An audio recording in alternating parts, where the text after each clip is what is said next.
Urdu world wise میں خوش آمدید۔ اگر آپ کو میری ویڈیو اچھی لگی تو اس کو لائک اور چینل کو ضرور سبسکرائب کر دیجیے گا اور ساتھ ہی بیل آئیکن کے بٹن پر کلک کر دیجیے گا تاکہ آپ کو میری ویڈیوز پر وقت مل سکیں۔ بچپن سے ہی میں بڑی لاپرواہ تھی۔ زندگی میں شروع سے ہی ہر چیز میں لاپرواہی برتتی رہی۔ پڑھائی میں بھی اپنی اسی لاپرواہی کی وجہ سے ہمیشہ ہی تھوڑے سے نمبروں سے پاس ہوتی رہی۔ پڑھائی کا تو ایک نام ہی کرنا تھا، اس وجہ سے گزارے کے لائق نمبر لے کر ہر کلاس میں پاس ہو جاتی۔ جب کالج میں آئی تو تھوڑی پڑھائی زیادہ کرنی پڑی، لیکن لاپرواہ تو میں تب بھی تھی۔ میرا تعلق ایک مڈل کلاس گھرانے سے تھا۔ مجھے اس بات کی بھی کوئی پرواہ نہ تھی کیونکہ میرے والد میری ہر فرمائش پوری کرتے تھے، چاہے وہ چھوٹی سی ہو یا بڑی۔ مجھے شروع سے ہی انکار سننے کی عادت نہیں تھی، لیکن مجھے یہ معلوم نہیں تھا کہ میری یہ لاپرواہی ایک روز مجھے لے ڈوبے گی۔ جب میں 9th کلاس میں پڑھتی تھی تب ہماری اسی کلاس میں لڑکے بھی تھے۔ ان میں سے ایک لڑکا شہزاد تھا جو ہمیشہ مجھ سے بات کرنے کی کوشش کرتا۔ میں بھی اس سے بات کر لیتی تھی، لیکن ہمیشہ وہی پہل کرتا تھا۔ پھر آہستہ آہستہ وہ بات اس کی پسندیدگی میں بدل گئی، جبکہ میری طرف سے ابھی ایسا کوئی ارادہ نہیں تھا۔ 9th 10th ہم نے اکٹھے کی اور اس بیچ اس نے مجھے کئی بار کھانے کے لیے کوئی چیز اسپیشل لا کر دی۔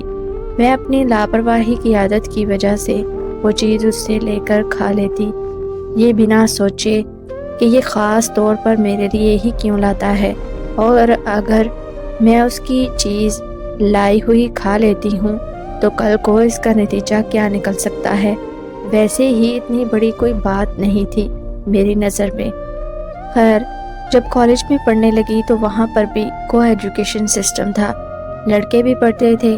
میں دکھنے میں خوبصورت تھی، اس چیز کا احساس مجھے کالج میں جا کر زیادہ ہونے لگا، اور تب تو اور بھی زیادہ ہوا جب مجھ سے شہزاد نے اپنی پسندیدگی کا اظہار کیا۔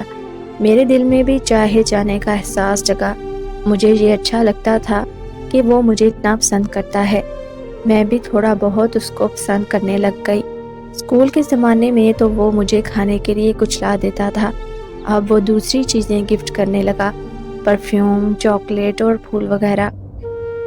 میں بھی وہ گفٹ لے کر اور خوش ہو جاتی۔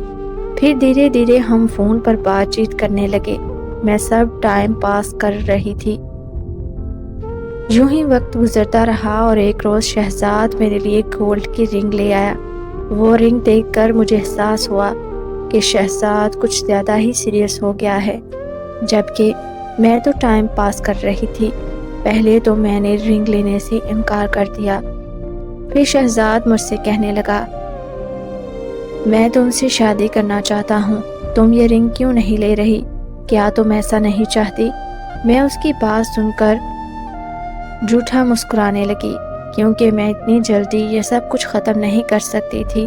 میں اسے کیسے کہہ سکتی تھی کہ میں یہ صرف ٹائم پاس کرنے کے لیے کر رہی ہوں؟ میں بھی پہلے یہی سمجھتی تھی کہ وہ بھی دل لگی کر رہا ہے، مگر اس روز مجھے یہ اچھے سے احساس ہو گیا کہ وہ اس معاملے میں بہت آگے تک پہنچ چکا ہے۔ پھر میں نے اس سے رنگ لے لی، یہ سوچتے ہوئے کوئی مناسب وقت دیکھ کر اسے کوئی بہانہ بنا کر اس سے پیچھا چھڑوا لوں گی۔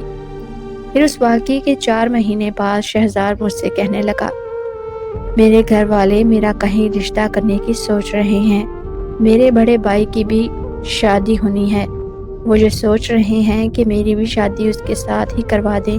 میری ماں کی طبیعت کچھ ٹھیک نہیں رہتی، اس لیے ان کی یہ خواہش ہے کہ وہ اپنی زندگی میں ہی ہم دونوں بھائی کی شادی کر لیں۔ اس لیے میں نے ان سے یہی کہا ہے کہ میں نے لڑکی پسند کر رکھی ہے، تم بھی اپنے گھر والوں سے بات کرو اور میں رشتہ بھیجتا ہوں۔ میں اس کی بات سنتے ہی شرمندہ سی ہونے لگی، کیونکہ میں تو یہ چاہتی ہی نہیں تھی، کیونکہ میں نے تو شروع سے ہی یہ سوچ رکھا تھا کہ میں شادی تو اپنے گھر والوں کی مرضی سے ہی کروں گی، اور میرے گھر والے میری پسند کی شادی پر ماننے کی بھی نہیں۔ میں نے اسے بولا کہ ٹھیک ہے، میں گھر جا کر بات کروں گی۔ پھر میں نے بہانہ سوچا اور اگلے روز اسے کہنے لگی۔ گھر والے نہیں مان رہے، میں نے بہت منایا ہے ان کو، تم خاموشی سے کہیں اور شادی کروا لو، اس کے علاوہ ہمارے پاس اب کوئی اور حل نہیں۔ پہلے تو شہزاد نے مجھے کافی سمجھایا کہ محبت میں مشکل تو آتی ہے، تم اتنی جلدی ہار کیسے مان سکتی ہو، کوشش کرو، لیکن میں نے اس کو اس بہانے سے ٹال دیا۔ وہ پھر ایک دم سے خاموش ہو گیا۔ اس کی خاموشی مجھے کہیں نہ کہیں چبھنے لگی۔ وہ خاموشی ایسی تھی جو طوفان آنے سے پہلے کی ہوتی ہے۔ اس کے بعد اس نے مجھ سے کوئی بات نہیں کی۔ میں سمجھی کہ بلا ٹل گئی۔ کچھ ہی مہینوں بعد ہماری پڑھائی مکمل ہو گئی۔ پھر پڑھائی ختم ہونے کے فوراً بعد ہی گھر والوں نے میرا رشتہ کہیں کر دیا، اور وہ رشتہ کافی اچھا تھا۔ میں نے بھی بغیر کچھ کہے پوچھے وہاں شادی کروا لی۔ شادی بہت دھوم دھام سے ہوئی۔ جب میں بیاہ کر اپنے سسرال گئی تو وہ بہت ہی خوبصورت اور بڑا گھر تھا۔ وہ بہت امیر تھے۔ میں بھی وہ سب دیکھ کر بہت خوش تھی۔ رات کو میں اپنے بیڈ پر سج دج کے بیٹھی ہوئی تھی اور اپنے شوہر کے انتظار میں دروازے پر ٹکٹکی لگا کر دیکھ رہی تھی، کیونکہ میرے کمرے کا دروازہ بند تھا۔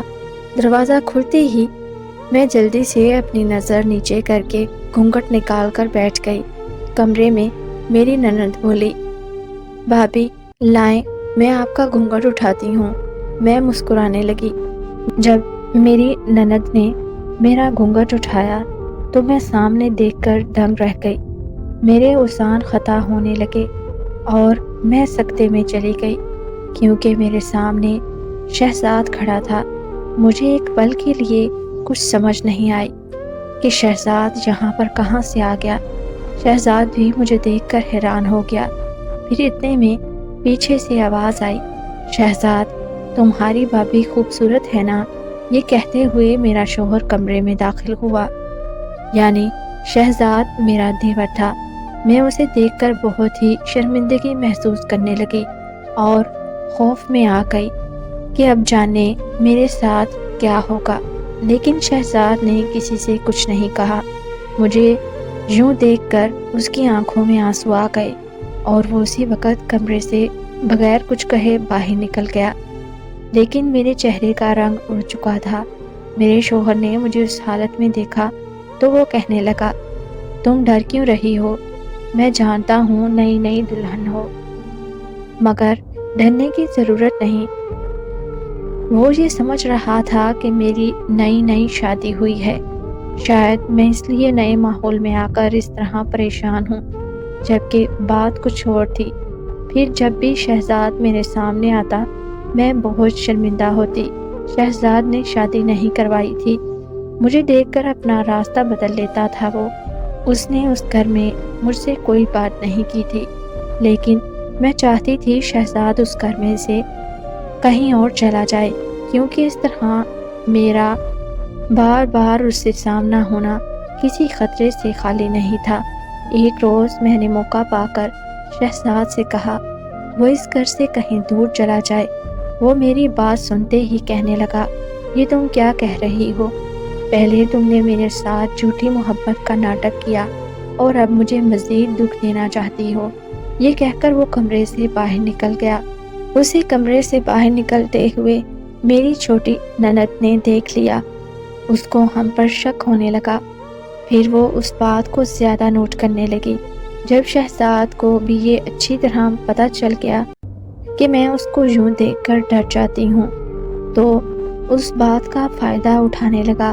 اب اس کے پاس پورا موقع تھا کہ وہ مجھ سے انتقام لے سکے۔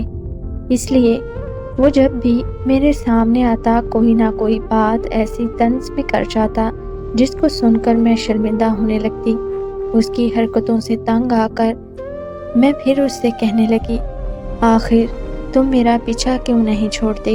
وہ مجھ سے کہنے لگا، میں تو پیچھا چھوڑ چکا تھا، تم ہی اس گھر میں بیاہ کر آئی ہو۔ تمہیں اس طرح دیکھ کر کیا مجھے خوشی ہو رہی ہے؟ اتنے میں میری نند کمرے میں آئی۔ وہ ہماری باتیں سن چکی تھی اور اس کے بعد شہزاد نے میری نند کو ساری بات بتا دی۔ یہ کہتے ہوئے کہ تم بھائی سے کچھ بھی مت کہنا، جو بھی ہوا وہ ماضی تھا۔ لیکن میری نند نے سب گھر والوں کو ساری بات بتا دی۔ اس کے بعد میرے شوہر نے مجھے دل سے قبول نہیں کیا۔ شہزاد اس بات کے بعد ملک سے باہر چلا گیا۔ مجھے کوئی بھی اچھا نہیں سمجھتا۔